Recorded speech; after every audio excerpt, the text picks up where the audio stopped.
tiesiai šviesiai, kad taip yra. Reikia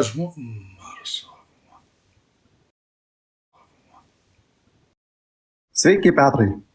Tai jūs šitą man akmenį padovanojot. Taip, mums patinka jūsų turinys, tai atsiuntėm ir ant jūsų voko kitoj pusėje yra tekstukas jums skirtas. Jūs paskaitykite, ten jums specialiai iš meilės skirtas tekstas.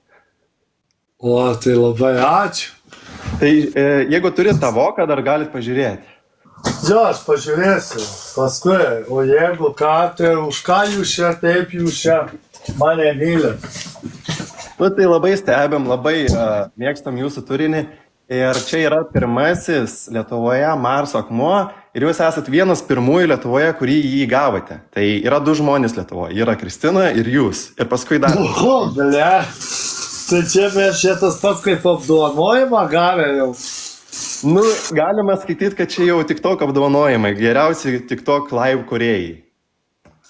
Nu, ble, čia jau mes, aš tai jau šitą dalyką išmok saugosis, man daug ką reiškia, žinai. Tai labai malonu ir šiek tiek aš norėčiau papasakoti apie patį akmenį, kad jūs žinotumėt. Tai yra naujas dalykas Lietuvoje, esam pirmieji, kurie į mūsų šalį atgabena tiesiai iš Marso akmenukus. Akmuo turi kosmiškų antgamtinių galių, stipriai tikėti akmens sėkme ir manifestuoti jo gale gali atnešti gerų dalykų jūsų gyvenime. Labai brangus daiktas, kuris vėliau kels savo vertę, tai įsigyti dabar yra labai verta. O tai noriu pasakyti, kiek man šitas akmuo sėkmę neš visą laiką. Taip, nes turi labai antgamtinių galių. O tai noriu paklausti, kai kam šitas akmuo atnešė sėkmę, kai padovanojot kažkas. Na.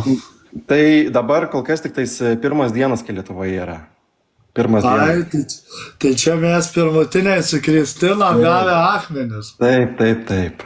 O, ble, čia tas pats, kaip gaučiau aš apdovanojimą kokį. Na. Tai labai malonu, kad džiaugiatės ir norėjom palinkėti geros dienos jums. Labai ačiū už tokią dovaną, dėkoju iš visos širdies. Ačiū. Ir ką aš jums palinkėsiu, labai gerų sėkmingų metų, kad jūs turėtumėte sveikatos, kad jums viskas sektųsi, kad jums gyvenimas taip pat ant kojų tvirtai stovėtumėte ir daug laimės linkiu. Ačiū jums, geros dienos. Nėr už ką. Viso gero.